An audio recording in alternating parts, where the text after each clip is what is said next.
Think you can't cook? I'm gonna prove you wrong. Stick with me for a few minutes and you'll be able to make this high protein shakshuka dish that even beginners can make. It is literally foolproof. First, prep your produce. This dish will include tomatoes, bell pepper, cilantro, and garlic.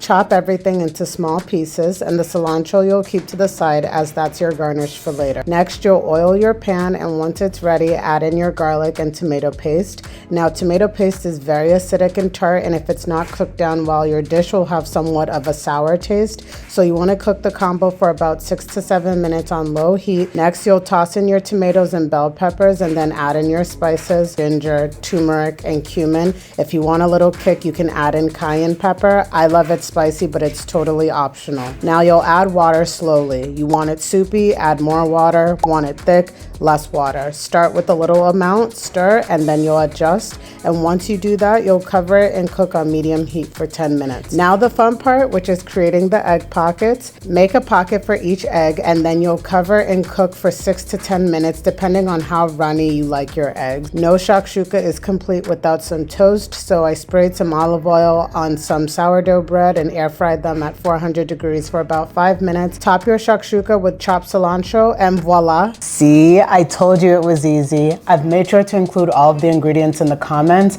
Now, if you liked this recipe, wait till you watch this very simple flatbread pizza recipe, which you can check out right here. Make sure to like, comment, and subscribe, and I'll see you in the next one.